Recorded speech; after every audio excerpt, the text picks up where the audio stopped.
Doctor గారు అంటే మీ సుదీర్ఘమైన అనుభవంలో అంటే 1 or 2 కేసెస్‌ని ఏమన్నా మాకు చెప్తారా? సో అంటే విచ్ హాస్ ఇంట్రెస్టింగ్ గాని లేదా ఒక సక్సెస్ స్టోరీ లాగా ఉన్నది గాని లేదా ఛాలెంజ్‌గా తీసుకొని చేసింది గాని?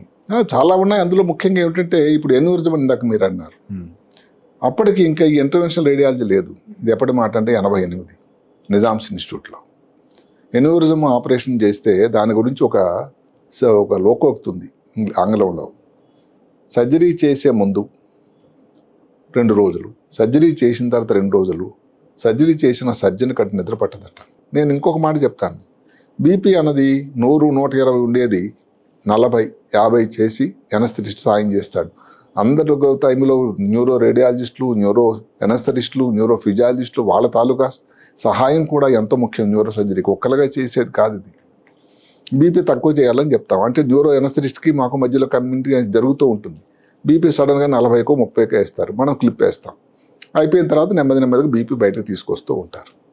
ఆ టైంలో కానీ రప్చర్ ఏదైనా అయితే బీపీ తగ్గించడానికి చేసినప్పుడు మానిటర్ పేషెంట్ కంట్రోల్ చేయడానికి బీపీ అంతా మానిటర్ మీద కనబడుతుంది.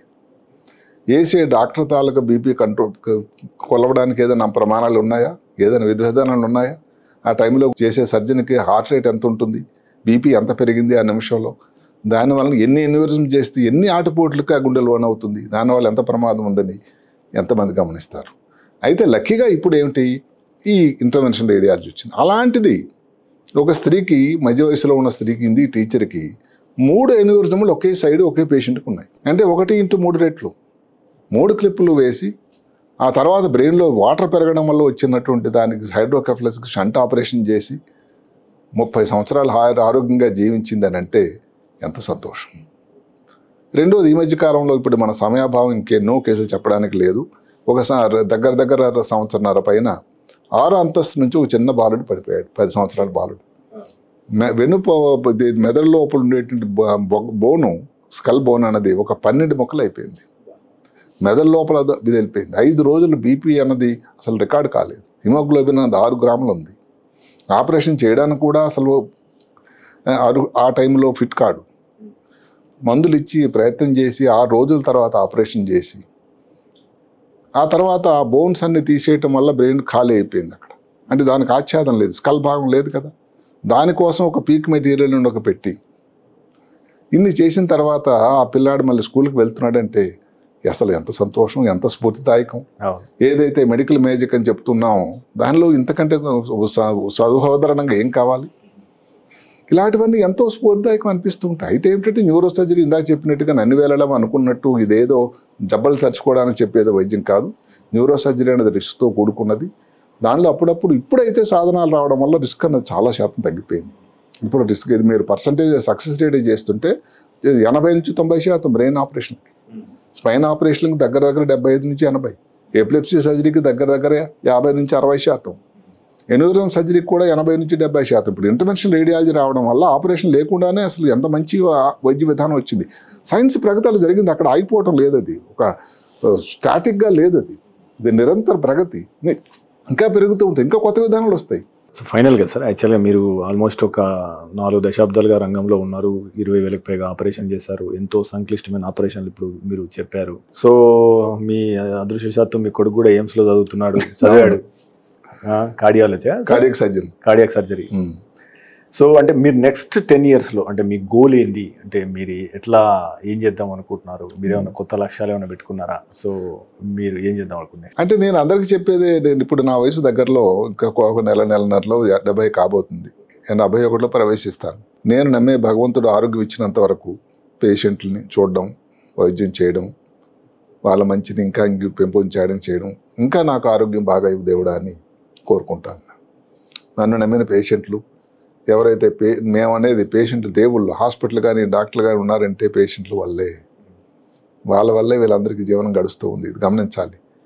పేషెంట్లు తాలూకు ఆలోచన విధానాలు మారినా కూడా వాళ్ళని కన్విన్స్ చేసి చెప్పి చేయాల్సినటువంటి బాధ్యత మనది.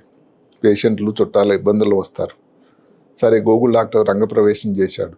ఇన్ని ఇబ్బందుల్ని, ఇన్ని ఒడిదుడుకులు ఎదుర్కొని మనం ముందు ప్రవాహం వెళ్తూ ఉండాలి.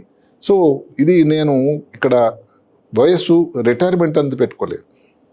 నా ఆరోగ్యం సహకరించినంత వరకు, భగవత్ కృప ఉన్నంత వరకు వైద్యం పేషెంట్లను చూడడం అనేది చేస్తూనే ఉంటాను. సాధారణంగా అడ్వాన్స్లు పెరుగుతున్నాయి, కొత్త ఎక్విప్మెంట్ వస్తుంది, ఖర్చు కూడా పెరుగుతుంది. Medical inflation growing by 14%, but normal inflation is 6% like that. So అంటే మనం దీన్ని మ్యాచ్ చేయడానికి సో సామాన్యులకు కానీ మధ్యతరగతి వరకు కానీ అసలు ప్రజలకి మీరు ఏం చెప్తారు, లేదా హెల్త్ ఇన్సూరెన్స్ లాంటి అవసరం అని చెప్తారు? ఇన్సూరెన్స్ అనేది ఏదైతే అమెరికా దేశంలో ఎందుకు ఇబ్బందులు అనేది తక్కువ అని అంటే అక్కడ కూడా ఇబ్బందులు వచ్చాయి.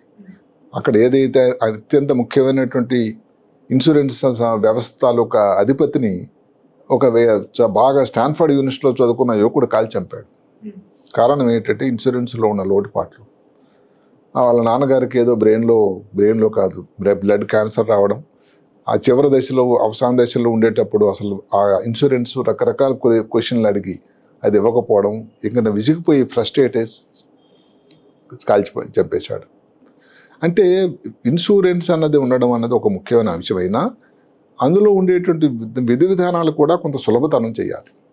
భారతదేశంలో ఉండే 140 కోట్లకి ఎంతమందో పైసలు తీసి 10 లక్షలు 5 లక్షలు ఖర్చు పెట్టలేరు. కాబట్టి చాలా వరకు భారత ప్రభుత్వం ఈ మధ్య కాలంలో పెట్టినటువంటి ఆయుష్మాన్ భారత్ అనేది ఉపయోగకరమైన దానిని ఇంకా కొంచెం రేంజ్ని పెంచి అన్ని ఆరోగ్య విధి విధానాలు అన్ని హాస్పిటల్లో కూడా దానికి ఒక పేదవాడి వ్యక్తి నడిచి వెళ్ళి వైద్యం చేయించుకోవాల్సిన సామర్థ్యాన్ని సౌకర్యాన్ని కల్పించడం. ఇన్సూరెన్స్ అన్నది ఒక ముఖ్యం. ప్రస్తుతానికి భారతదేశంలో ఇంకా కూడా ఇన్సూరెన్స్ తాలూకా శాతం దగ్గర 10-12% ఉంది. ఏదైతే అది ఒక్క విషయం మనం అమెరికా నుంచి నేర్చుకోవాలి. అది అక్కడ 100% ఇన్సూరెన్స్, అసలు క్యాష్ నుంచి పనిచేసేది లేదు. అలాంటి సమాజం అలాంటి సమయం భారతదేశానికి కూడా రావాలని మనం అందరం కోరుకుందాం. మీరు తీసుకునే అదే మందులు, అదే నాణ్యమైన మందులు, కానీ సగం ధరకే. అవును, మెడ్ ప్లస్ బ్రాండ్స్ పై 50-80% తగ్గింపు.